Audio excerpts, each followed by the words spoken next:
All right, we are live. Okay, call the meeting to order at 6:08 PM. Sorry for the delay. We had another meeting that we had downstairs. Ran a little bit long, so anyways, first item on the agenda is modifications to the agenda. Anybody have any modifications? If not, Just one, if we could, I suppose I can make us a motion at time, just table the Doyon line item once more. I'm playing phone tag with the town attorney. okay.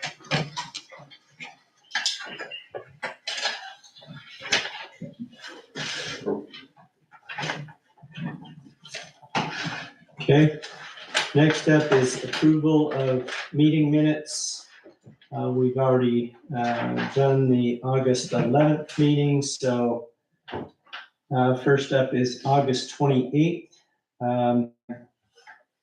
I had one suggested revision. I believe, I don't have it, I didn't print the minutes out, but it said something about that I contacted the Passumpsic Bank about the $1 million line of credit.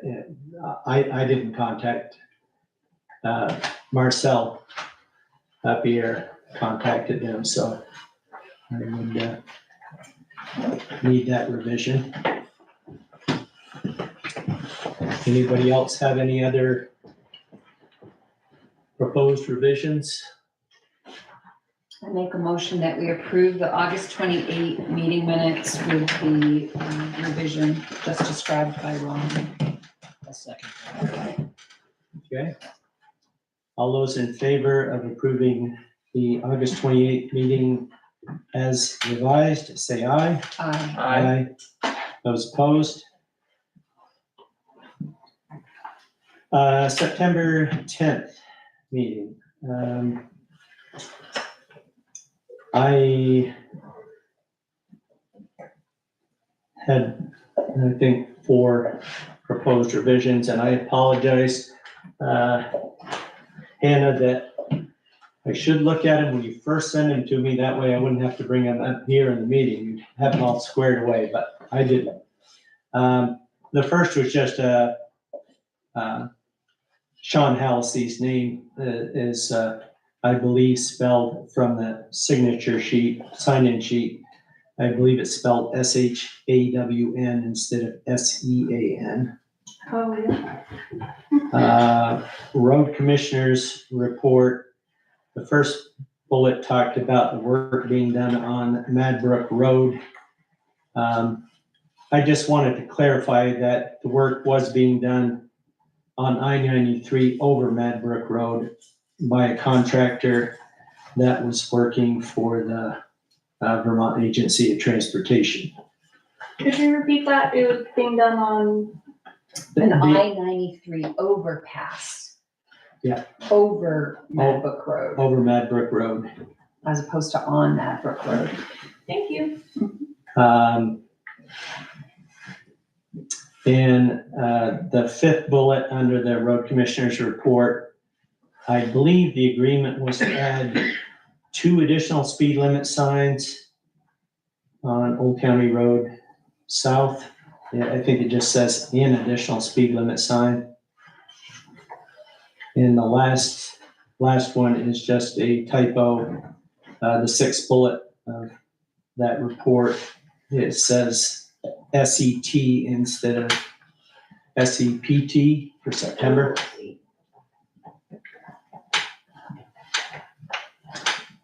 Anybody else have any? Okay. Entertain a motion to, We'll move to approve the minutes as revised. I will second. all those in favor of approving the minutes as revised for September 10th, say aye. Aye. Aye. Those opposed? Okay. Next up is Colin Fucci giving us a presentation on health insurance options.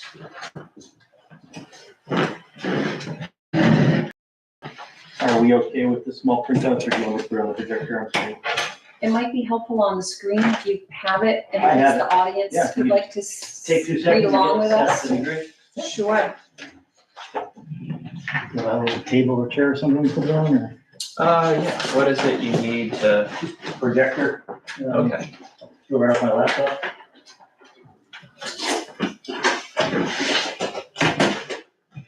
Power. How close to the projector does it need to be? Here. Got you right here.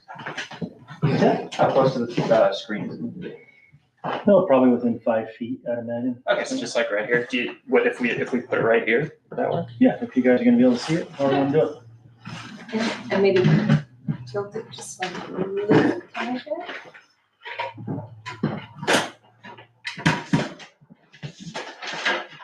Oops. Yeah, This way? Yeah. Oh, it's,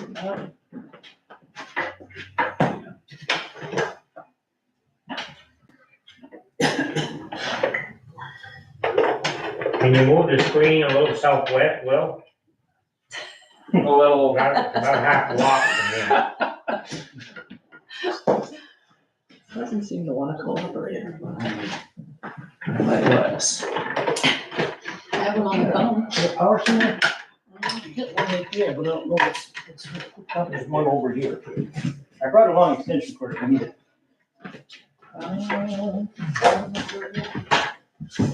There's one over here, there's a power supply over here.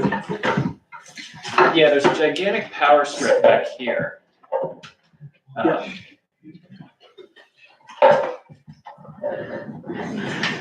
There's an outlet right here on the edge of the book.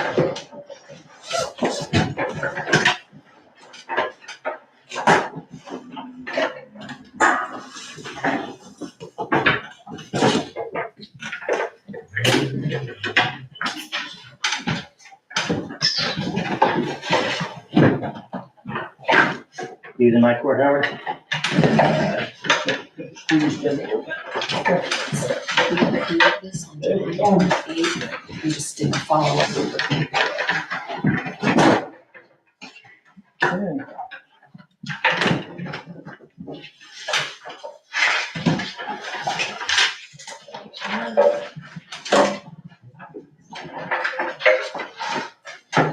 Now, let's see how this works.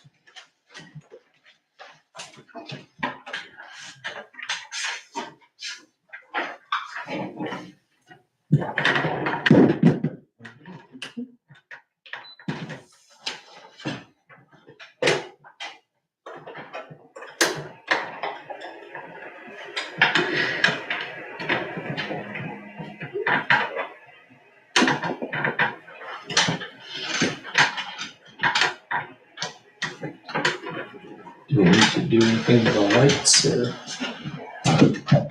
Did it help to turn the lights out, Colin? It might. I did. In the back?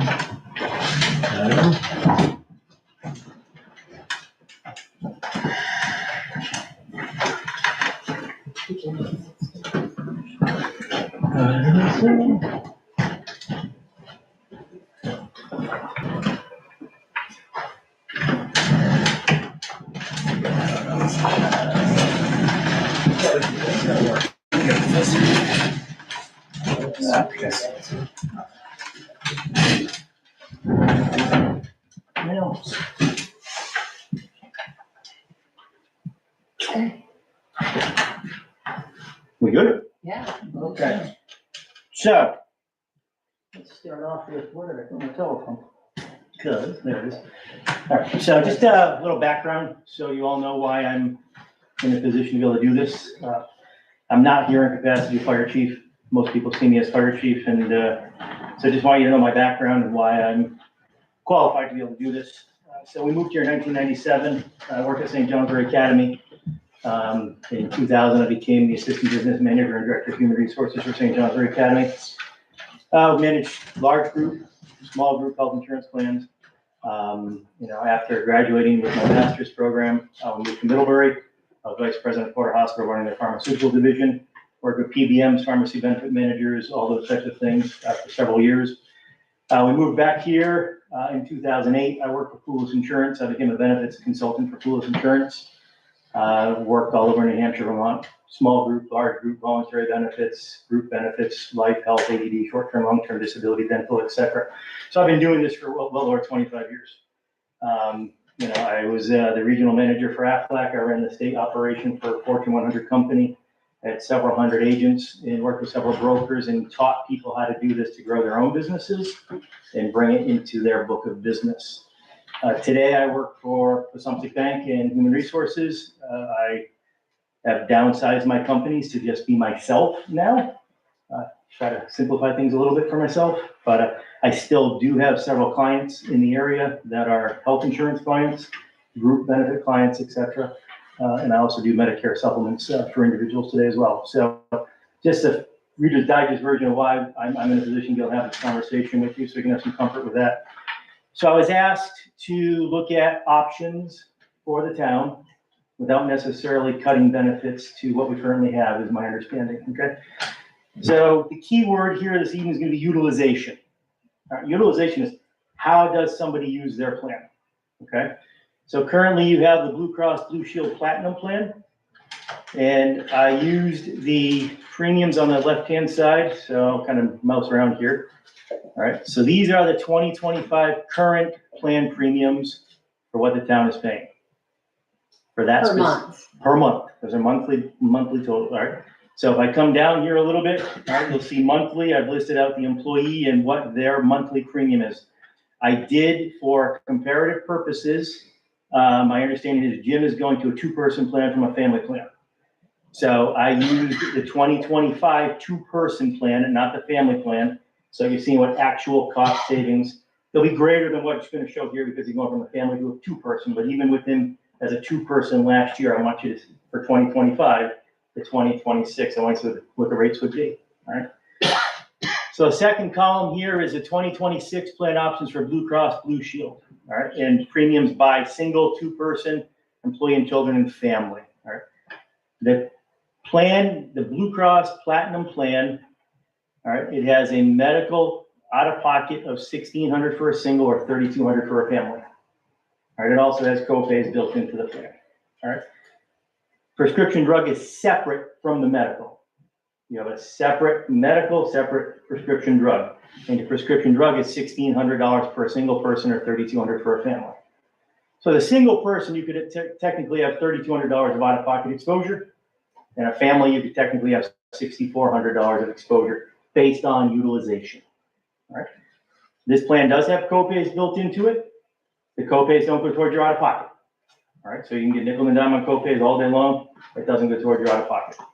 All right. Those copays could be, admit to the hospital, doctor's visits, those types of things. So if you stayed with this plan for 20, and this plan, by the way, is a stacked plan as well. That's important for you to know, especially people that are in families or two-person plans, okay? What stacked means is no stacked versus aggregate. In an aggregate plan, your out-of-pocket maximum, one person can hit the entire family out-of-pocket maximum. So in this case, the $3,200 medical out-of-pocket, the most one person would hit is the $1,600. The other person or the rest of the family needs to make up the other $1,600, okay? As an aggregate, one person can hit the entire out-of-pocket for the family. So again, utilization is the key word there. So we come down to monthly premiums. Again, the current rate for 2025 for a two-person plan is $2,674, and it's going to $2,818. So that plan is going up $144 and change a month, and Sean's family plan is going up $202 and change a month. So Blue Cross across the board went up 4.4%. This plan in particular is going up 5.39%. Okay, average across the board, 4.4. This plan specifically is up 5.39, okay? So if you stay with this same plan for next year, I'm anticipating the total benefit of premium for Jim is $33,826 and change. And for Sean, it's $47,526. If there's no contributions by the employees, that's what the cost would be to the town. And the total plan is gonna go up $4,160. Again, because Jim is going from a family plan to a two-person, so there's some savings there. The overall cost of the town is increasing $4,160. I have one, and I know you said this, but Go I ahead. didn't catch it. Under the deductibles, is the 1,600 medical and 1,600 prescription, like, let's say we're talking about Jim. Mhm. Does Jim have a liability of $3,200 and his wife has a liability of 3,200, or is it 3,200 total for both of them? So the max out of pocket is $3,200, but because it's a stacked plan, neither one goes over $1,600. Okay? But medical and prescription are separate. So he could potentially have a $1,600 individual medical exposure, and his wife could have a 16 to get to 3,200, or Sean on a family could have 3,200 only. Then your prescription drugs has its separate 1,600 So per person. worst case scenario, $6,400 out of their pocket Without including copays. without. Copays do not go towards your out-of-pocket maximum. Thank you. You're welcome. So then I looked at some options for you, okay? And sticking with the theme of Blue Cross Blue Shield. Now we know what next year could potentially cost the town, all right? And again, this is no contributions by employees, because I believe that's what it is right now, correct?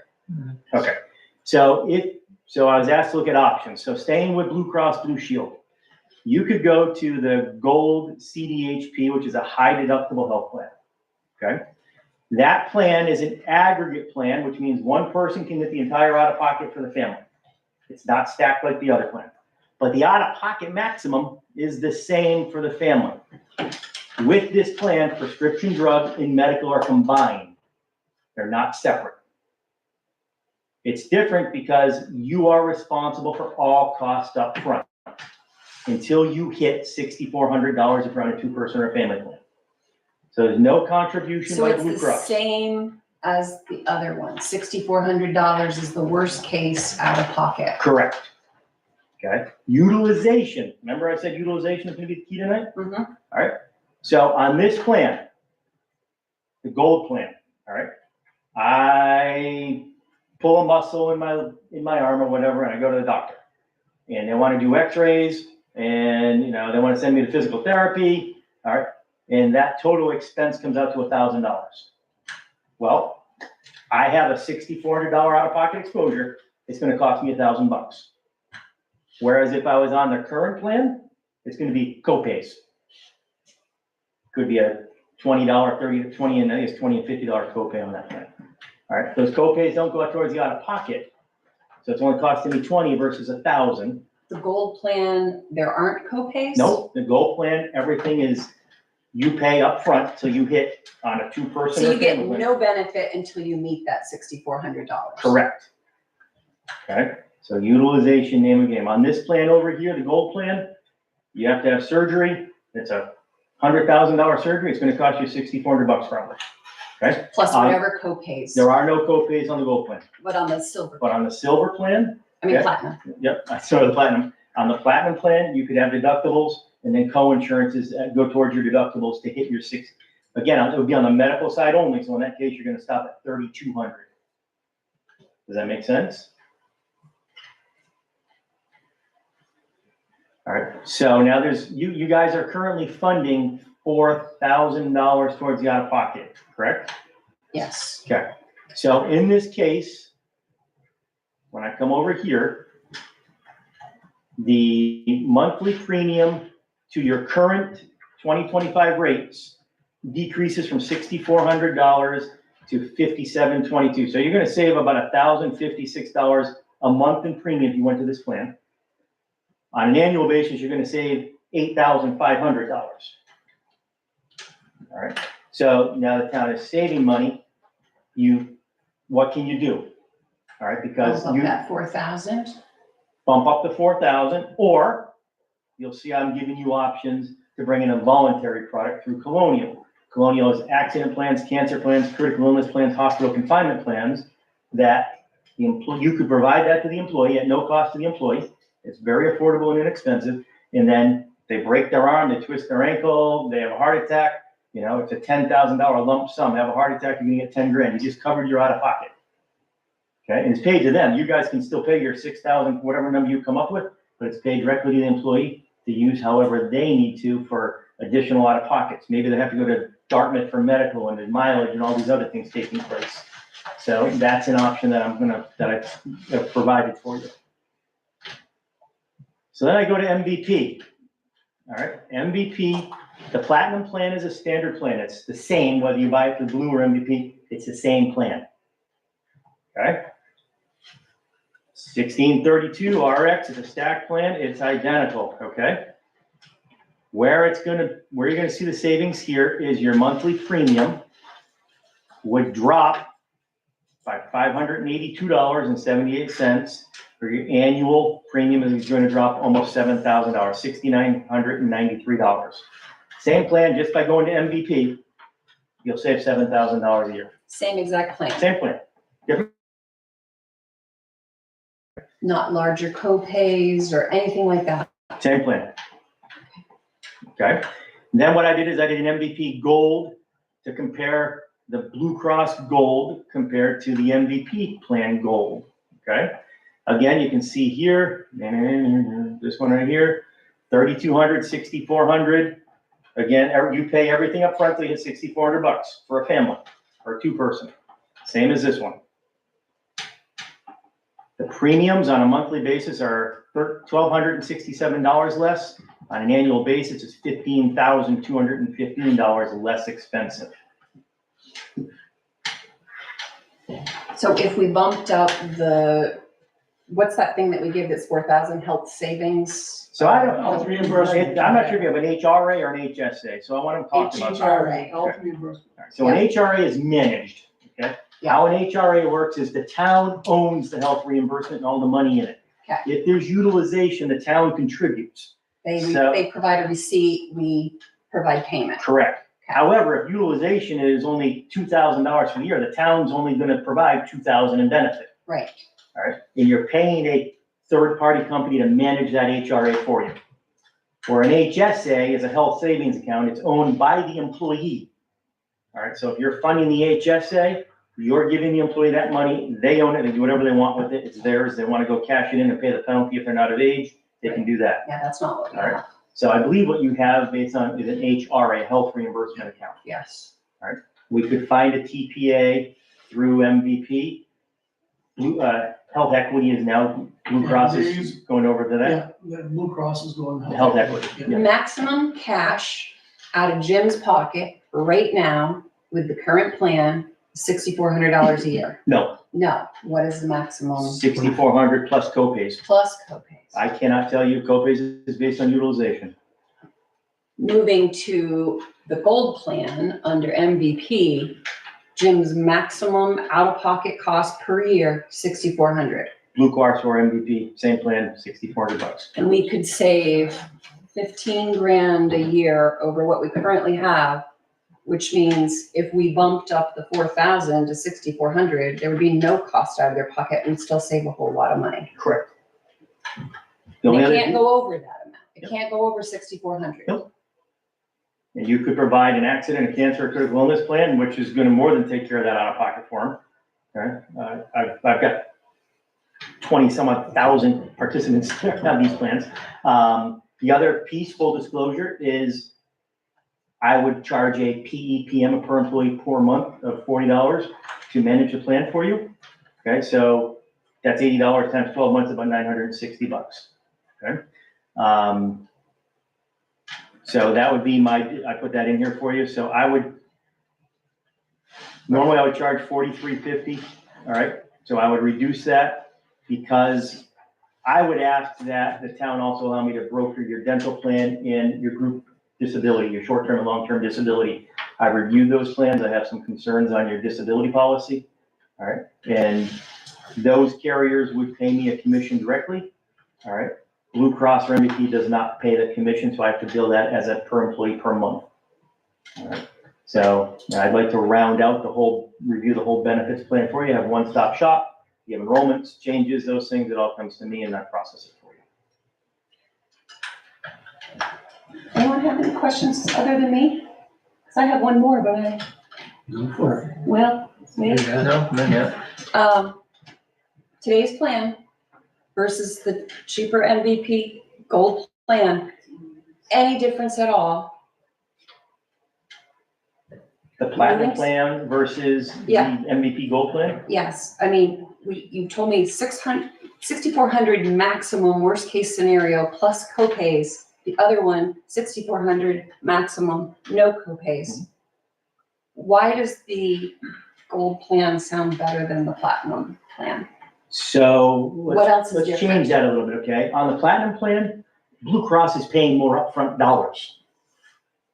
Okay, so if I have to go to the doctor because I have a headache and I think I'm getting the flu, on the Blue Cross plan, it's gonna be a $20 copay, $30 copay. Whereas on the gold plan, it's going to be whatever the doctor charges, $150, less the negotiated discount through NVRH, and NVRH is trying to bill me, and it's gonna It's be gonna be a lot more than your $96. copay. So it'd be more than the copay. But the $96 on the high deductible is going towards my out-of-pocket, where the copay doesn't. Right, and also our HRA, we could make it so that that pays that Absolutely, cost. absolutely. Thank you. You're welcome. Jim, Jim has a question. You're going from platinum, Blue Cross Blue Shield platinum to the MVP or whatever platinum. Yep. You said they're same plan. Yep. Exact same plan. Yep. That's Just mandated by the savings. state. Okay, now we're throwing in the gold. Now, Yep. the gold and the platinum, are they exactly the same plan? No, they're not. The That's out-of-pocket, right, they're not. the out-of-pocket maximum without copays is the same. It comes down to utilization. And if the town is going to fund how much they contribute towards your out-of-pocket, so you have zero out-of-pocket, they are saving $15,000. If they give you another $2,000 into the HRA as potential exposure money, you're actually winning, because we're saving premium dollars as a town, and you have no out-of-pocket, no copays, no nothing. I thought that only Blue Cross Blue Shield was a big player in Vermont. Is MVP accepted MVP everywhere that Blue Cross Blue Shield Absolutely. is? So, and it's a great question. All right, so MVP is a New York-based company, Mohawk Valley Plan, that's where it came from, okay? In this area, MVP is gonna be your network. Outside of that, it goes to the National Cigna Network. Okay. Okay, I have If you have to Cigna go for to Dartmouth or you have to go to Burlington, Go. they will accept MVP. You have two players in the state of Vermont, MVP and Blue Cross Blue Shield. Okay. Yes, MVP would not be in business in rural Vermont. It's just one of two companies. And there aren't doctors that don't accept MVP, they all accept it? You might get an independent doc that's cash only, okay, not part of a benefit network. But that wouldn't matter whether they took Blue Cross or MVP or not. It's pretty cash paid They can network. still bill your insurance. No, they wouldn't, no, you'd be cash paid. You would choose whether that's gonna be your primary care or not, whether you choose to do. Are there some doctors in town that only take Blue Cross Blue Shield and not MVP? Not that I'm aware, Not that you're aware. or vice versa, MVP and not Blue Cross. But you're saying MVP, if you have to go out of network, say, for whatever reason, you're out in California and then something happens, you're in the Cigna. The National Cigna Network. And anything you pay still goes towards your Absolutely. deductible. Yep. Okay. I've sold both plans for many, many years. Both are fine. You don't see a disadvantage to the MVP Gold plan? Not if you're gonna fund the out-of-pocket. Okay, So if you had a $30,000 disease or a $100,000 disease, it's gonna pay everything but that $6,400. correct. With no copays. No copays. Wow, okay. So do you understand the concept behind it? Utilization? Okay, on the platinum plan, right? You have to go in for $100,000 surgery, right? You might be paying $6,400 or $3,200 because it's a stacked plan. Boom, And right Blue off the Cross is bat. paying the other $50,000. All right, so as a result of that, they're increasing the monthly premium. It's that premium, you're paying that premium whether you use the plan or not. All right, whereas the high deductible plan or the gold plan, lower premium because on that same $55,000 surgery, you're paying $6,400 instead of $3,200. So Blue's paying $3,200 less in that scenario. But your drugs, your medications, your prescriptions, everything goes towards that $6,400. And once you hit that, you've met your out-of-pocket max. The MVP does have a $600 well-being reward program as well, so if the employees participate in that, then they can get up to $600 back from MVP.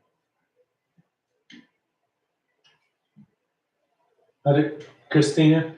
Yes, just a question with the HRA plan, which I understand there's potential you put more money in to cover. In years past, what we've had to do with the HRA is use some of that money that's been in there, like towards dental appointments and towards other bills that are not covered under medical insurance. So if, say, the town did put the more money in to meet the 6,400, and then there's other bills through the dental and other situations, would that be reimbursed? You only get a maximum of what, you'd only have $4,000, that's what the town puts in, and that's what, Blue Cross Blue Shield tracks, they track every individual for their amount, and once you hit $4,000, you're shut off from that account. Right, no, I understand that, but in times past, it's been used because it's a health reimbursement, it's a credit card, like, so if you go to the dentist and you have to pay, it's not just towards medical. So if it just meets the 6,400, then it wouldn't apply to other needs, is the question. So could you use it for a deductible type scenario? Or does it six, or is it just a six? Are you asking the select board or are you asking me? The select board. Okay. Because in years past, the money's been used for not just the medical part, it's used for dental. Like, I just found out vision's been offered, we didn't know there was vision, so like I've been using the HRA for contacts, glasses, because I didn't know that the town had vision was offered. I don't know when that's added on. So would that cover, I guess what the question is that would this plan here cover, say prescription, cover some of that other stuff? Or does it just strictly go to 6,400 for the Just the medical? medical. Because before this was used, that you used it for medical, dental, prescription, the vision, all of that. This is a guess, because I'm no insurance person. So, Yeah, those things all qualify for your health reimbursement arrangement that you can put through into it, all right? Me, non-resident, I'm not a resident, but I'm talking as an insurance guy here, okay? If I had $4,000 and I had a surgery on this plan, I would have spent the $4,000 from the town, because I had a $6,400 out of pocket anyway. So $4,000 is $4,000, however you spend it. So, if it's $4,000 and you're concerned about their out of pocket going up, you set that number to be whatever you want it to be. It all comes down to that magic word of utilization. So, you folks would set the amount, but the dental, the vision, the medical, the prescription drugs would all be things that could be funneled through your HRA as far as the PBM that managed it, the manager of it.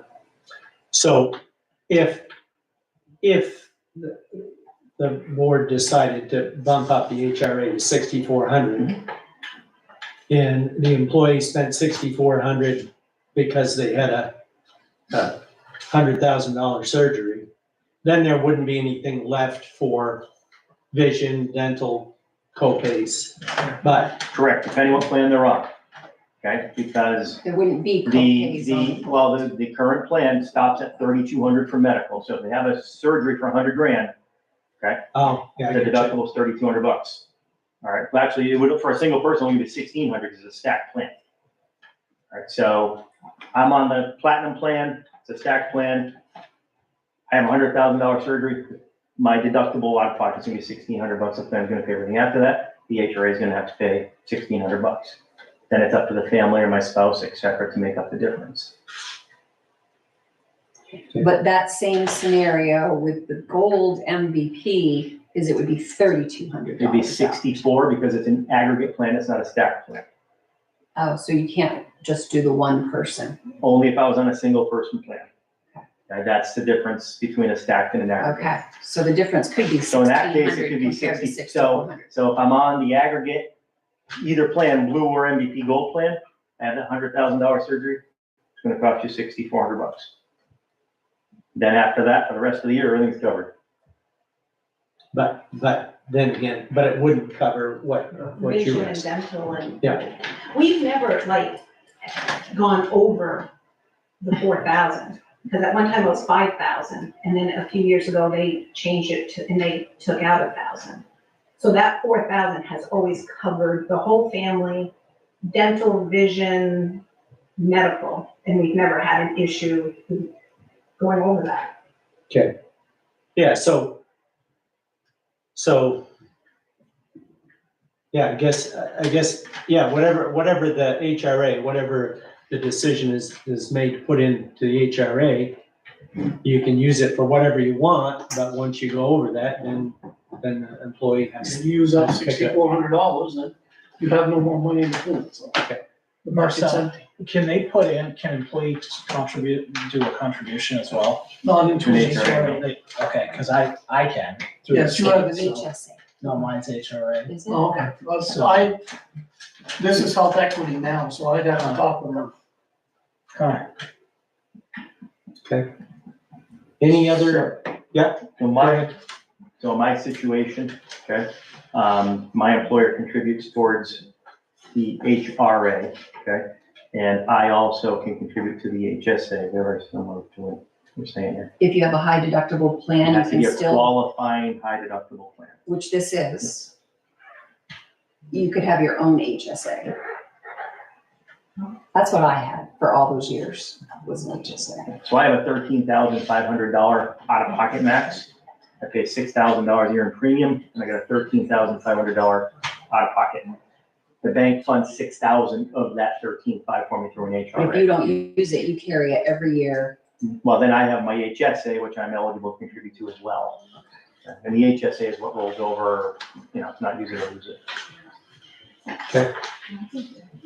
Just looking at this, I know we've discussed dental and vision. I'm not seeing dental plans are usually separate from these. So that's why I said I'd like to broker your Northeast Delta Dental. You have that already in place. Okay. Okay, and Northeast Delta Dental offers Delta Vision as well. Could you take a look at that for us before we get deep in the budget process? Like a couple weeks, could we have you back with dental and vision? Yeah, I can tell you that your dental insurance is going up 5.5%. Delta Vision rates are rate locked. I don't know whether you folks offer that or not, but your Northeast Delta Dental will go up 5.5% at renewal. Okay. But can you do something similar like this for us where it says what the maximum out of pocket is with the current plan? Sure. And shop us to see if there are. There's plans. nobody to shop for Delta There's Dental.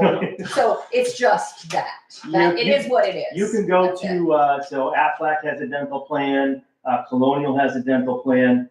Your best dental provider is going to be Northeast Delta Dental. And that's who we have, That's who you have. okay. And I'd be more than happy to shop your group disability benefits for you, because I think that's something that really needs to be evaluated. And I think the vision is through them too. It's Your Delta, through passive, so it's through the state, so oh, gotcha. I think they're both through the same place. Christina? Yes, I had just found out last week that Sean, has the vision program, which when did that go into effect? Because there was no vision ever offered to Jim and our family. It's not in our personnel policy, I don't know where that came from, honestly. Because Sean got his cards and his family's all on it and has been since he got hired. So I was just wondering when that was added on, because we've never been offered vision.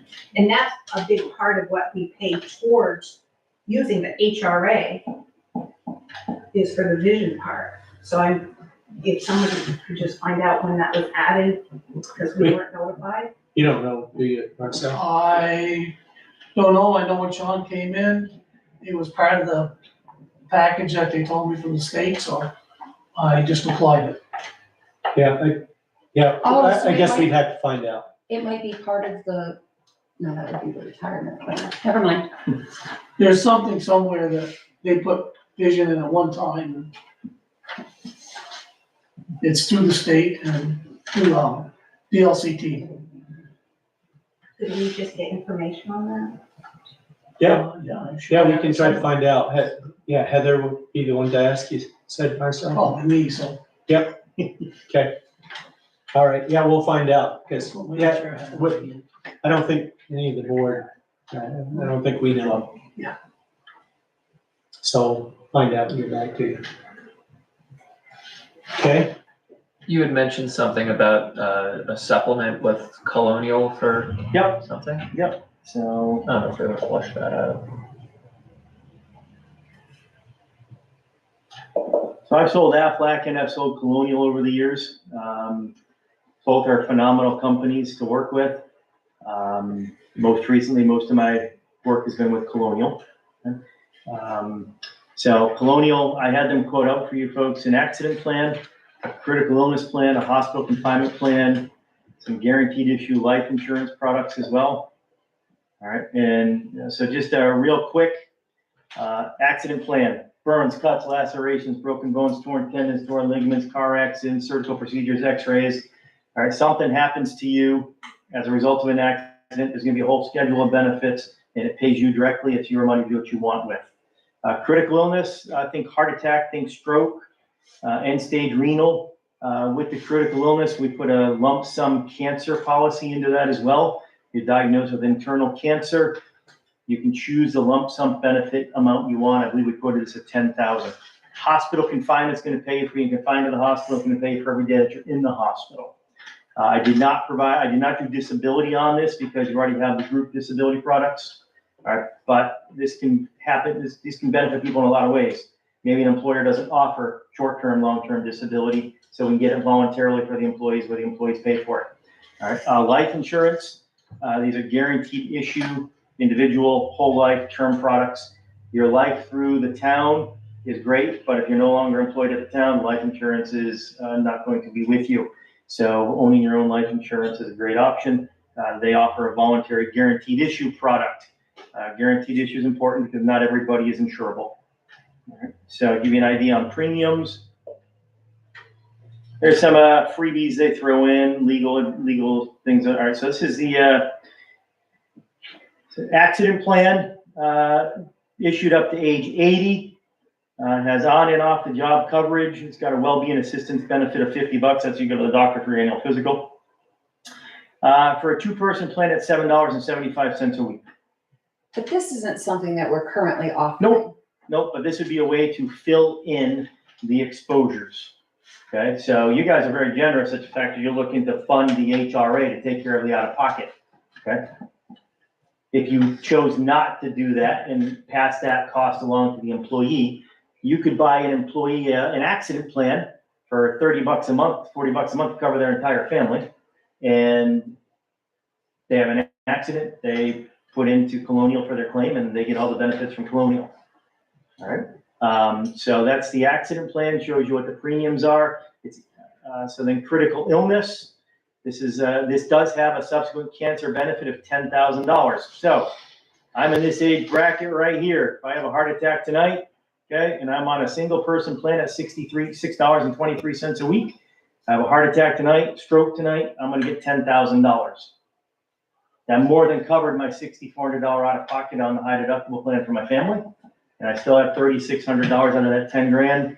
Again, mileage, maybe I need somebody to come take care of me. Maybe I need my parents to fly up to help around the house, whatever. Did you say the 623 was per week or Per week, per week. And that's giving you 10 grand for a heart attack, stroke, end-stage renal, and cancer diagnosis of internal cancer.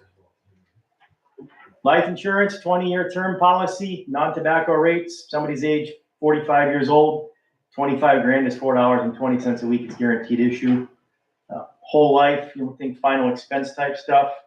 Somebody who's 45 years old for $20,000 a whole life, it's $8.23 a week. It's a paid up plan at age 100, so at age 100 you don't pay for it anymore. Yay. But that's more of a final expense type situation. Okay. Maybe somebody doesn't qualify for life insurance. Maybe they don't want to have a huge $1 million term policy. They just want to take care of final expenses. It's an easy way to do it. I'll just give some examples based on ages. So this is something that you all have in your emails, goes into payouts and those types of things on the accident plans, the cancer plans, critical illness. Goes into greater detail what the benefits are, fact sheets, 1 in 2 men, 1 in 3 women are gonna get cancer at some point. Okay, those types of statistical analysis, things that they put out there for you. But these would be a great thing. I'm a huge believer in this, product. So it's available if you choose to offer it to your employees, whether you pay for it or not. Okay, to make it available voluntary. Colonial allows you to get on 2 people, so you need 2 people to enroll. And I emailed this to you, so you do have it. Okay. Anything else? Thank you. No, thank you very much. You're welcome. I learned a lot. Thank you. I talked quickly. If you have questions, reach out. Okay. Thanks a lot. You're very welcome.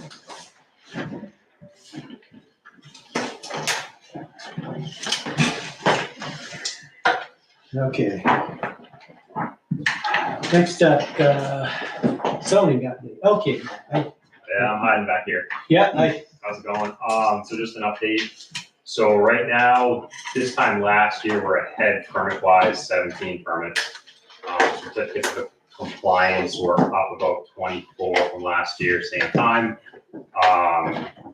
Right now, I'm averaging somewhere between 8 and 12 hours a week. Whether it's with calls, meeting up with people for appointments, helping them figure out where they want to put an addition or how they want to subdivide property, things like that. I think right now we're at 6 subdivisions or 6 new lots this year, 3 new construction and 7 additions on properties. On existing properties, I think we have 2 accessory dwelling units, 1 potentially coming in next weekend, and a lot of accessory structures as well. I think we're up to 8 greenhouses or sheds this year. So it's still keeping pretty busy. This past weekend, I had 8 appointments on Saturday. Next weekend, I already have 4 booked up. So people are starting to try to get their last minute projects in. So I'm expecting come November, it's probably going to slow down. It's usually a slow season, and I'll be probably in the office a little bit more, not meeting with people continuously. So pretty much where I'm at so far.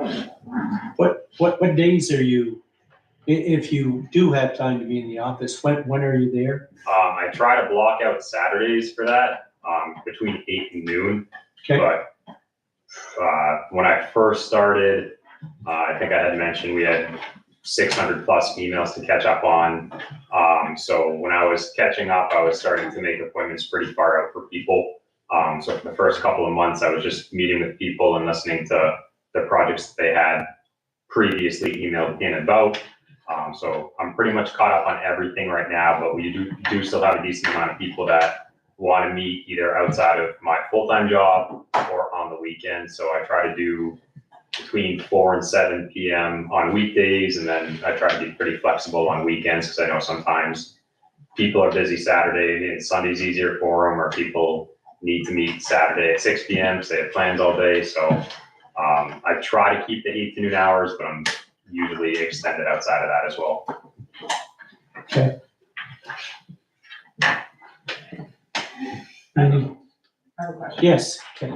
I just want to know how come people who get permits you don't see them hanging anymore like we used to see? How come they aren't in the back? Because I know people on our road have gotten permits and there have not been any exposed. The way I do things, if someone's coming in for a permit and I fill it out with them the same day, I give them the packet to post. So that's something that the state statute does allow for. If people can take them with them, they're allowed to. It just has to be hung in public view. It's not, I can assure you. Right. So without someone saying that, I don't know that because I don't go up and check. So if you did want to let me know, you're more than welcome to call and I can go and move the placard or have them post it in better view. Any updates on the multiple family housing that was being considered on Route 18? Is there anything in the wind about that? Things come and go. Sometimes there's developers that keep coming up here and not moving forward with anything. With the new state statute, there's a lot of new initiatives that are coming up for Vermont. I know they just did a big 802 housing initiative. A couple of municipalities are looking into that, but something like that allows developers to come into Vermont. If they identify property that is within a certain distance to the downtown, they can develop it, and the state of Vermont gives them kind of building plans for it. They don't have to get architectural drawings or engineer drawings. So with these new initiatives coming out, it's making it more desirable to come and build in Vermont. So it's not something that's out of the question that could potentially be coming down the pipeline. I got a question for you. What, have you heard any more about that warehouse or whatever thing?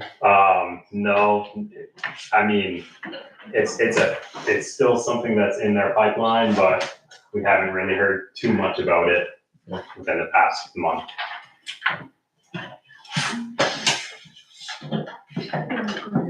Okay, in the, I have one more question. okay, good. Regarding the clear cut on Old County Road, was that approved or was that just approved to put a house in and they went in and clear cut it? What haircut? It's right next to Ronnie Powers. Before you get, if you're coming from Shadow Lake side, it's on the right. And last year there was a young couple, Jimmy can tell you, because they started cutting trees and then they pretty much a whole lot. Okay. And there's trees, logs still laying there beside the road, but there hasn't been any activity for probably a week or two, but it was every single day, all summer long. So what's the question? Did they have approval to cut all the trees? Or People was don't it- need permits from the town to count trees. You don't? You can just go in and clear cut it? Yeah. Okay. Yeah, That's all I there's- wanted to know. They were gonna build a log cabin. Just curious, that's all. Okay. Now, going back to Kathy's first question where you say state statute allows the person applying for the permit to post the sign. Yep, the permittees are allowed to take the placards back and post. Now, have you been doing that just to save because you were trying to play catch up, or is that because? I mean, right now, I don't charge the town at all for mileage. The town does not have the budget for me to be meeting at the amount that I'm meeting plus charging mileage. And I know what the previous ZA, an 8-hour workday for him was 2 hours charged to the town for mileage, 6 hours in office. Right now, like this past month, I did 45 hours. That just includes meetings. That doesn't include mileage as well. If the town wants to expand the budget to allow for additional mileage as well, I'd be happy to check every single thing and post everything myself. But right now, I mean, instead of like I billed out 43 hours last month, it would have been closer to like 60 with driving as well. Okay, just curious. Yeah. Yes, Kathy? Is there any way it could be like put on the website of the permits that are issued? So if someone had a question, they could go look at it? Is there a worksheet or something that could be monthly or something like that? Or We could too much make work? something. I mean, I keep track of everything as it's going. I don't know what the website's capacity is. I don't know what Was curious, that's all. Yeah, I think it's something we could do. I just don't know what the tech for the website would be, and if we could continuously update an Excel spreadsheet, I would be more than happy to. Okay. Okay, yeah, it's just something to think about for the next year, I guess. Okay, anything else, Matt? That's pretty much it on my side of things. Any other questions for Matt? Okay, thanks. Thanks for coming and giving us the update. Okay, next up is,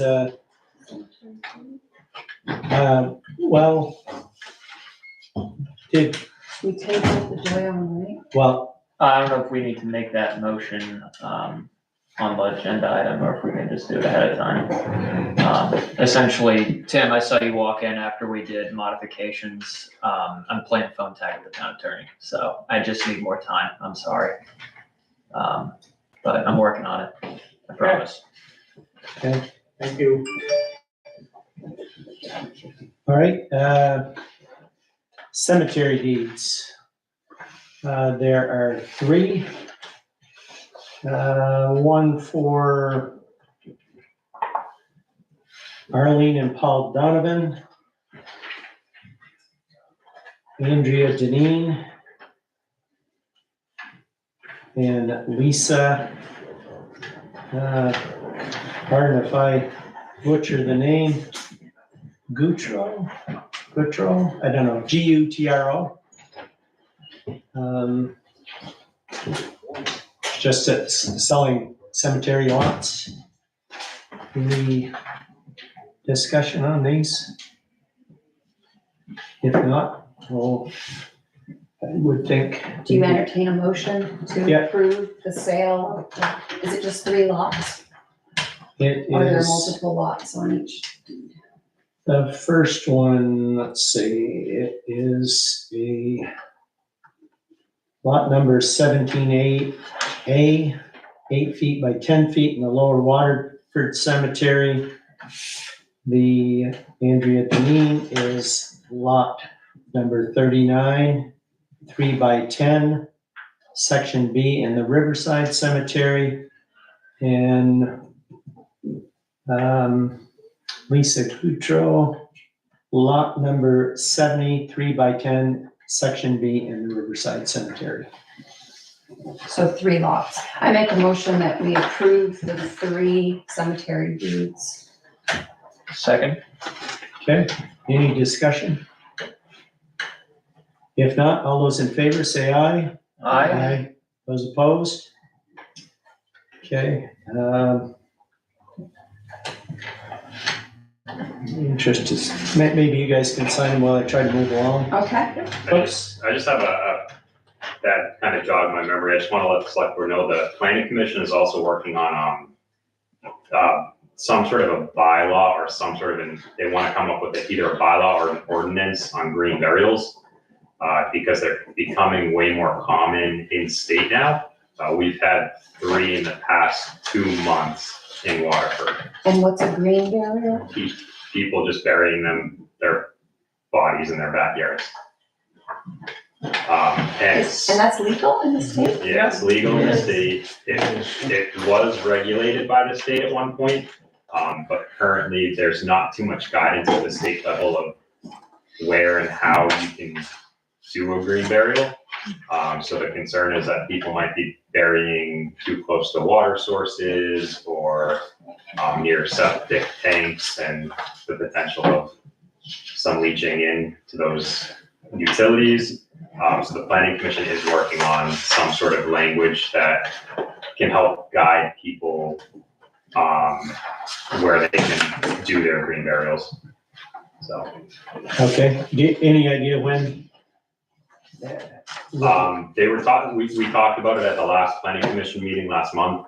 They're revisiting it this month. I think Howard had some language that he wanted to propose for it. And then they would go through the process of bringing it in front of the select board and having that voted. It just, right now, like I said, there's no guidance on it. So we had one person that was inside of a wetland, and the state didn't say anything about it. They said to ask the municipality, and we have no one in the municipality that governs that. So we're hoping just to get some sort of language that speaks to it. So you're saying one person was buried in a wetland? Unknowingly, yeah. Oh. They did the burial, and it was inside of what the state ecologist recently marked as wetland, because she's remarking a lot of stuff due to the floods. So historically that parcel's been dry, but she remarked it with wetlands, so they're technically buried inside of a wetland, which you're not supposed to be within 100 foot.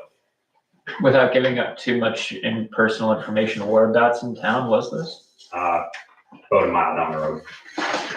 When, like, towards Barnet, towards? Towards Barnet, yeah. Oh, okay. Okay. All right, thanks. Next up is purchasing policy or procurement policy, whatever. Yes, we're gonna rename that procurement policy because that's what Vermont League of Cities and Towns calls it.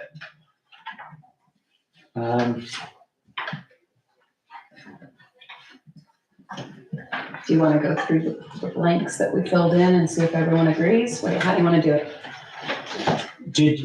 So you did finish up you got the question answered from Heather, yes. and you've incorporated that, Mm-hmm. okay? I think we discussed it fairly well last time, but if the board members wanna go through the, Do you need it? Well, I don't know. Wade looked at it earlier and let me know that it was okay.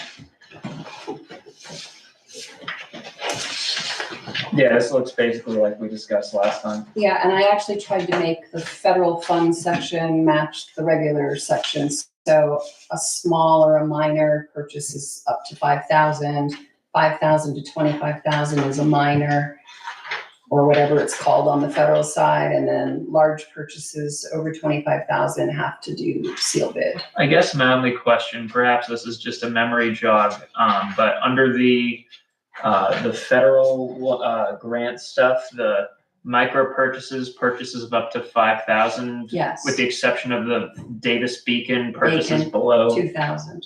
Okay, That's- refresh my memory what Davis Bacon applies to. Construction projects for federal. Okay. And why is that one lower? Is that's just the federal? That's a federal, Okay. that's, the FAR, the Federal Acquisition Regulations, Okay. still haven't updated that from $2,000. They didn't want you back in there.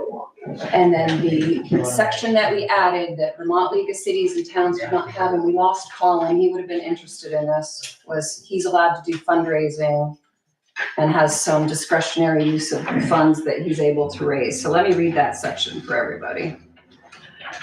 Yeah, it's like the last paragraph. Yeah. Procurement using funds from fundraising. This was not in the model. Everything else is directly out of the Vermont League of Cities and Town model. But the Town of Waterford Fire Department is authorized to conduct fundraising initiatives for appropriate departmental uses at the department's discretion. When such funds are raised, they will be accounted, kept, and managed by the town treasurer, but are otherwise unrestricted in use at the discretion of the fire department chief. The chief shall provide the town treasurer timely updates on the use of the funds.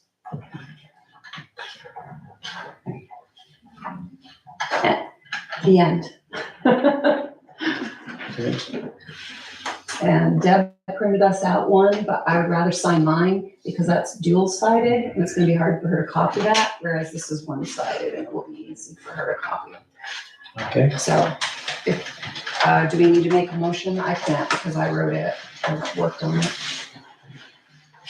anybody like to make a motion on? I'll make a motion to approve the procurement policy as amended here tonight because we did amend the title. It already, It was already, okay, then scratch that motion. Okay. Motion to approve procurement policy. I'll second that. Okay, any further discussion on it?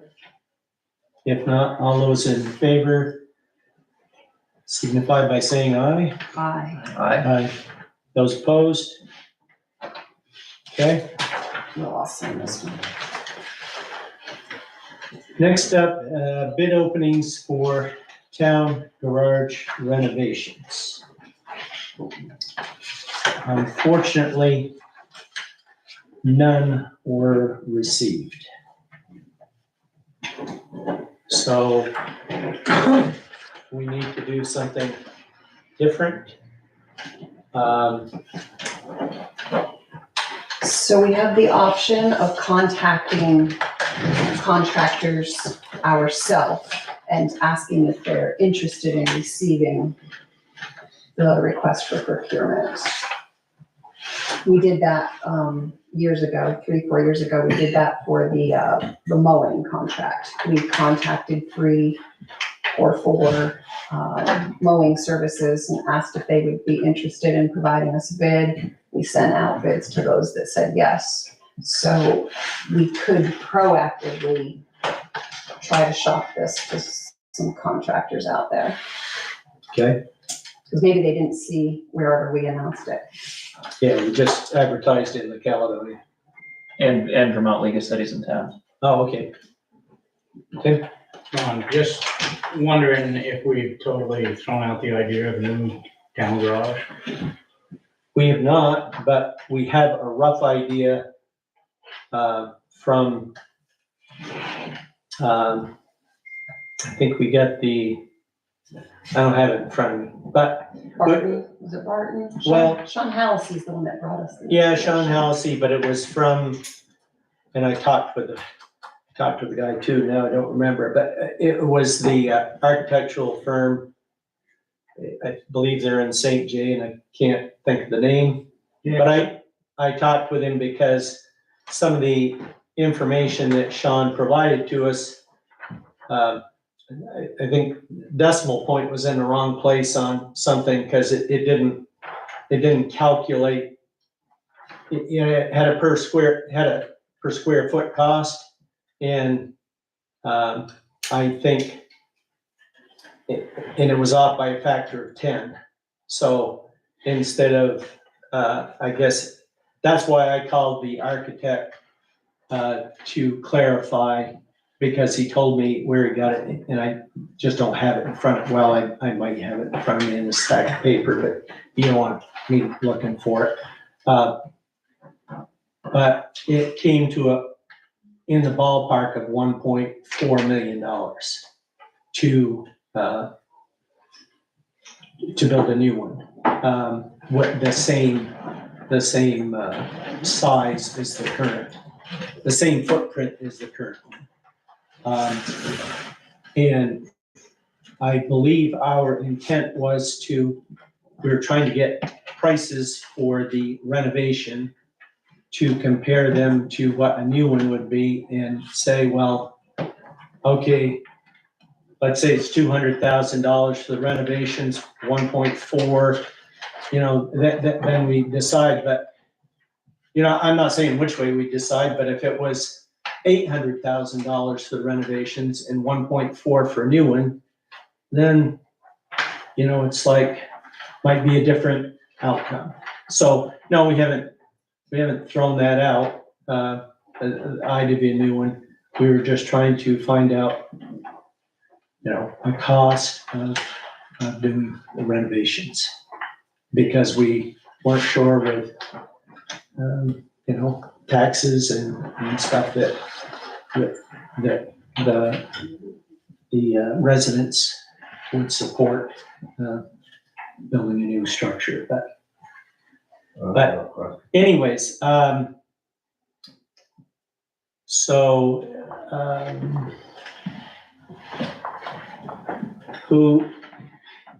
we'd have to come up with some names of some companies that, I know some names of some builders, but builders who might have the capacity to do that. Not capacity. I don't mean capacity as far as, well, I can do that by a certain date, but, are big enough to tackle a project. Yes, Tim? One of the companies is fairly local. They're out of I'm not really sure, Newport area, is Spates Contracting. And they specialize in buildings like that. They actually did the addition on New England Wire. And when I worked at Weidman years ago, they did an addition up there, and they do really good work. Okay. Yeah, Spates is good. And they could give you a price either way. They would look at the renovations and what it would cost to bring everything up to code in the old building versus the new building. Okay. They're very good to deal with.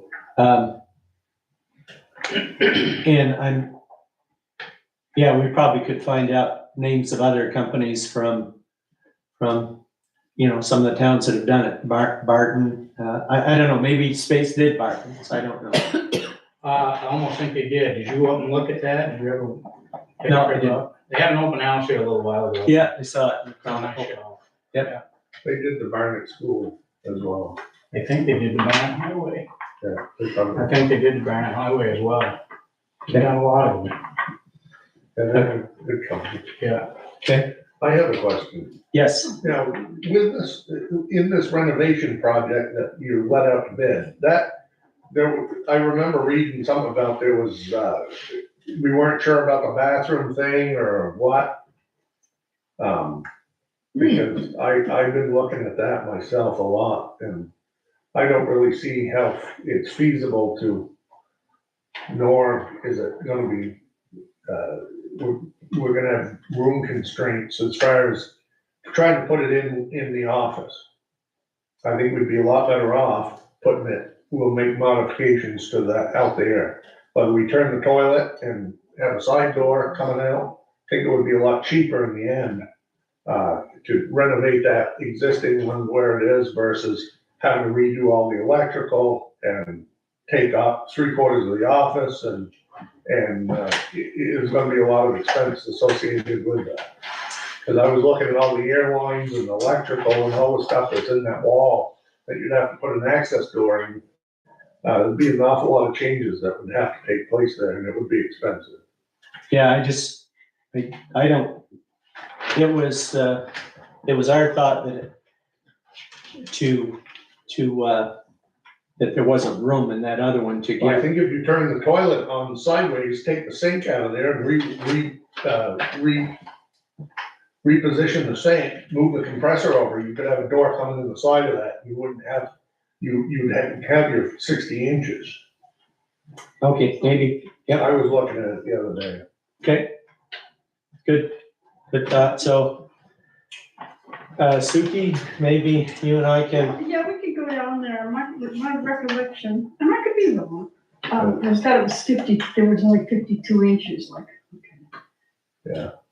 so, yeah, look at that and we can, and I can, we can look at it. And we could be a lot cheaper for the town. contact, Yeah, it's too bad that you weren't there when we went there, because we didn't know this stuff was in the wall. Right. okay. But we can look into getting some names, I'll look up the name of the architect, and I'm sure they can give me some other local firms that might be willing to bid on it. Okay. Road commissioner update. Do you have anything, Will, or? Other than, we are in the process of interviewing, or I should say, we just interviewed our candidate for the highway department opening. We just interviewed him tonight. We're gonna make a decision on that after tonight's meeting. Otherwise, that's about it. Okay. And as far as, well, probably most of you who normally use that road know, but the Mad Brook Bridge replacement's coming along pretty well. I anticipate that they'll have traffic on it, sometime this week. Have you talked with them, Jim, or no? Yeah, I talked to them. Yeah. I was gonna stop in tomorrow and see them. We've been dealing with them a fair amount, with them trucking the blocks to the shop and the deck, and we loaded some material for them the other day. So yeah, we've been working back and forth. It's looking good. Yeah. Quite nice. Yeah, I stopped in there, I think, 3-4 times. And I talked with Nate Seacard this morning, and he said that they had actually hoped to open it today, but they needed to get the excavator finish with the excavator, get it out of and demobilize, take it up, haul it away, because they didn't want to park it off the side of the road and mess up their final slopes. Pretty big piece of equipment. Yeah, so that's coming along well. Okay, Ron, yes, Will just mentioned the hiring of a potential new person. Would this be a good point to make a comment, or should I save it for citizens' concerns? it's relative to that, I assume. Relative to that. Sure, go ahead. Well, I guess it was Dave Morrison. I think it was at the September meeting. I don't know if it was you, Ron, or just general conversation, but there seemed to be some resistance to this, like a hiring bonus, signing bonus, idea. And what my conception of what Jim needs is not training people. We need to snatch somebody, in my opinion, we need to snatch somebody from construction or another town. I've run my mouth about a lot of things, but I've never bitched about the town taxes. I think we would be well served to spend a little more money. Say $1,000 hiring bonus, $1,000 in 6 months and another $1,000 at a year to hang on to somebody. And be sure that our pay rate is competitive with everybody. Maybe even be a leader. Jim's biggest problem, I think, has been that he's the only one who can grade. I think that Sean, the other Sean, used to be able to grade, but can't. But it's not something that Jim can train somebody. This is years of experience. A lot of these people, including Jim, I think, spent time on the interstate when they were building them. It's just life experience in this machine. And so I'm very much in favor of your thinking dollars. It's always about the money, but thinking about dollars. And when you pay some brand new person a nice cherry rate and a bonus, you gotta remember to keep Jim above that, because he's management, he's got the years with us. Yeah, I think that's enough, thank you. Okay, thanks. All right. So, next up is errors and omissions, listers. Should I read this? It's changes in the grand list. Board of Selectmen, the following changes were made to the grand list due to the following.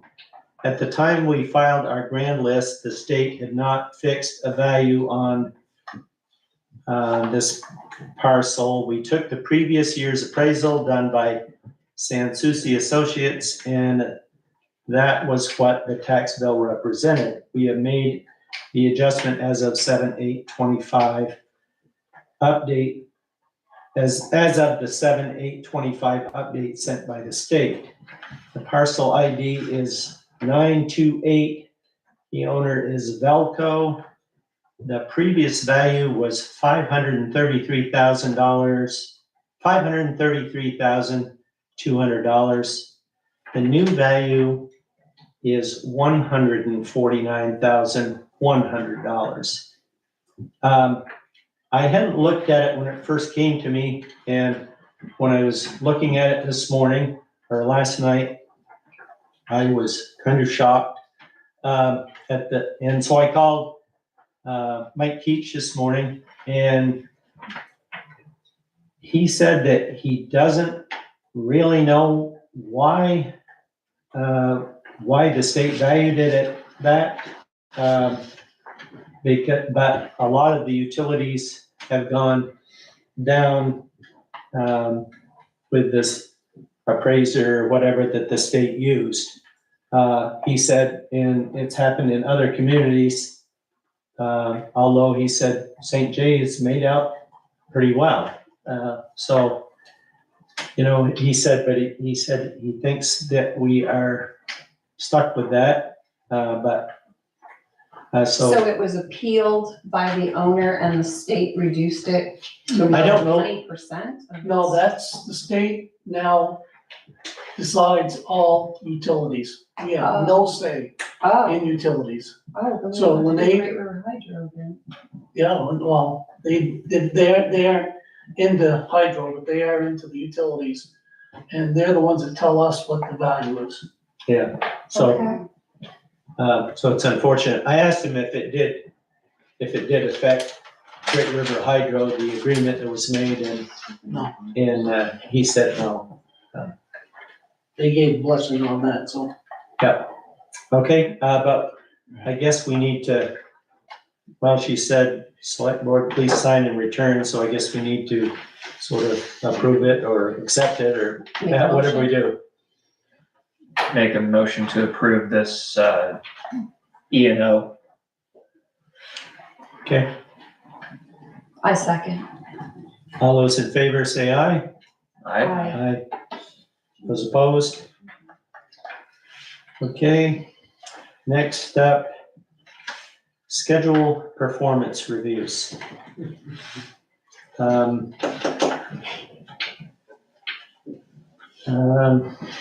I guess it may depend on how far we get. We have an executive session scheduled for tonight. To discuss the performance review itself, the Yeah, form that we're gonna use. But I guess this agenda item was just to schedule. Don't waste your time on my review. We will be doing one for yourself, Jim, And Hannah. and Hannah. But I don't, when would you? Well, I guess maybe it depends on when our next meeting is. Whether we're gonna have a working meeting, probably. I think we need one, because I think we just gotta start reading about the budget. Yeah, by the way, I know it's off subject. I'll wait till we get to it. Okay. Okay. So would we wanna do it at that one or at the November meeting?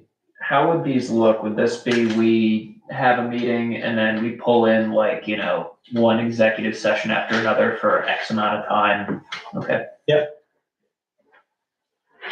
We have to meet to come up with the rating, and then we need to divulge Discuss it that with the- and discuss that with the employee. Okay, so it's gonna be two separate meetings. You Yes. can't really do this all on the same night. You can't. Okay.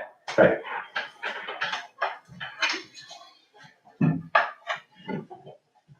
So that's more of a reminder then, Yeah, that we need to do okay, that. yep. Okay. Next up is citizens' concerns. Are there any? Ron, Yes, Mr. Morrison. Dave Morrison, is there anything from your previous meeting that all executives? Oh, The one that, the previous meeting this evening, yeah, we always have to, we can't have a meeting just with an executive session, so we approved we revised and approved the meetings of August 11th.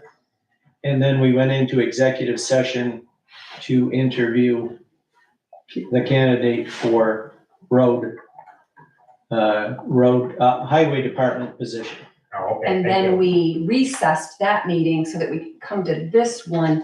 And after this one, we have to redo that one because we weren't able to talk about the candidate. We were only able to talk with the candidate. Okay, We haven't had the discussion about whether or not we're going to hire that person yet. yeah, thank you. Or try to. Try to. Okay, any other, yes, Kathy? Kathy Hodgson. I'd like to know why Sue Hayes continues to not recuse herself from executive sessions that take place regarding Jim Hayes. If you had done your ethics training, which I see that you I did, did do it. then you would know why. It says in the ethics training, Mhm. if a municipal officer is confronted with a conflict of interest or the appearance of one, which is what this is, the officer shall immediately recuse themselves from the matter, except as otherwise provided in subdivision 2. In subdivision 2 says, the action to be taken by the officer is purely ministerial and does not involve substantive decision-making. So decision-making, I believe, has been taking place regarding Mr. Hayes. I am not related to Mr. Hayes. It still I do asks, not benefit in any way financially from any decisions made about Mr. Hayes. will you, I do not have a conflict of interest, Kathy. I took the training. I do not have a conflict of interest, and I am not going to recuse myself. End of story. Not gonna do it. well, I can tell you the people in the town of Waterford feel it is a This is conflict my of last interest. few months of this term. I do not want to ever run again for this office because there's so little respect for this position, but I'm not recusing myself. And you, at the April meeting, when I asked that question, you stated that, it stated, there is no action taken inside executive sessions where she can discuss issues concerning Jim and the highway department with other board members. So you No are actions are violating- taken inside executive You sessions. can't discuss is what you said. You cannot discuss issues. I do. I discuss issues. We do not take any actions inside executive sessions. That's Then- not allowed. Then the minutes of April are incorrect because you said you were in executive session where you can discuss concerning Jim. You are not able to do that. Well, you are doing that. No, I am not able to take action because no one is able to take action inside an It executive says session. you cannot discuss issues concerning Jim Hayes. I is what the can, I minutes do, say. I will, I'm going to continue to Then do what you so. were quoted in the April minutes are incorrect. And you, if that's what you said, then you are not following what you said. I'm telling you now that I took the ethics training And And I am so did not- I. and I am not Okay. going to recuse One at a myself. time. End of story. If I may, phone in a higher power, so to speak, the Vermont League of Cities and Towns has backed up this situation for Sue, saying that this is not a conflict of interest. I do So- not benefit in any way No. financially. He is not family, he's not related. You saw who you have to recuse yourself for, a household member or an immediate family member. So I am done. Hi, Dave. Yeah, Dave Morrison, back when this whole thing came up about the job ratings, I thought it was silly back then, and I still think it's silly. Gray and Gray, Hayes and Hayes, we're a small town, we try to all get along, and I completely accept Sue's explanation. Thank you. Okay. Any other citizens' concerns? I have one question. Yes. I see we've got winter sand. Does winter sand not go out to bid? Was it bid a couple years ago and we're still holding the contract? I see we've got winter sand. In past, it's gone out for bid, I believe, or we. Jim, I don't, You, number one, you have to have the availability, and there is no availability for winter sand. Okay. You're very limited, it's very limited market, and it is also, dependent on price.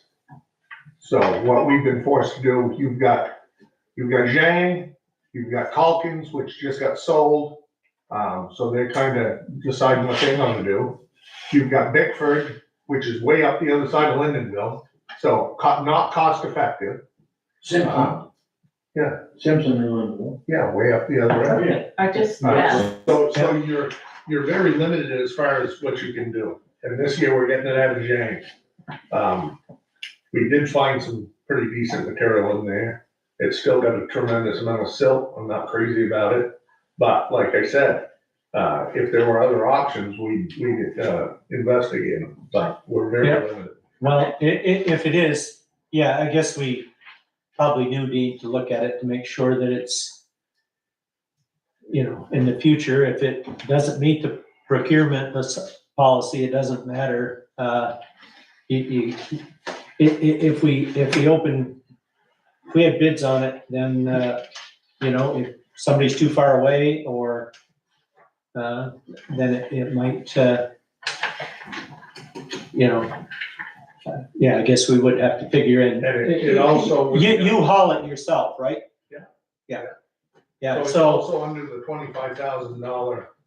Aggregate. It has been under the $25,000 purchasing policy. okay, Thank you. all right. Any others? Okay. Agenda items for next meeting. I think we should have a fourth Monday working meeting for October. As far as budget work, I gave the names to Heather. Heather hasn't, there been any meetings yet, have there? Or have there? Do you know, Marcel? I have not met. I know our budget's is all set. I don't know about any other budget. There hasn't been a meeting for highway, and I didn't ask Colin when he was here, but Colin and Heather, that one's all done. So Fire department. I'll schedule the meeting with Jim and Heather for sometime in the next 2 weeks then. was, well, I guess we don't know that. Did, Tim's gonna reach out. Jay. well, when I talked with Heather, I told Heather who had volunteered for the different things. I think Tim volunteered for the fire department, so maybe she contacted Tim. Yeah, I know her and Heather, Colin and Heather have talked. They worked on the budget. I don't know if Tim's been involved yet or not. Okay. I asked her if she include me too, but, okay. But anyways, there's at least one to be done, but, yeah, we can tentatively set Make that a budget. budget budget. meeting. Yeah, I'll ask Sue, I will contact Heather to see if, you know, you're gonna be ready to do it, to go over the budget then by the 27th. And yeah, really just a first pass look at it, so we know if there are any action items that we need to dig deeper. Okay. Well, until we figure out this insurance thing and, we really can't do much of a budget until you guys decide what you wanna do with insurance. And, that's a big part of that budget, especially for the highway department, since they use probably 90% of the insurance, so. Yeah, but I would think some work could be done and then we'll have to plug in the insurance numbers when that decision's made, but I'll get in touch with Heather. Okay, and I guess I need to check with Candace, to make sure that, we were kind of given an email today that we have to make sure that we're not scheduling something in this room when, we gotta check with Candace first. So I'll check on that too. Okay, all right, so I guess we're all set. We could set the items for the November meeting at that meeting. Yeah. Okay. Next up is, I need a motion to go into executive session for personnel. I'll make a motion to go in executive session for personnel. I'll second that. All those in favor, say aye. Aye. All those opposed? Entered at 7:42. Yep. Our goal is.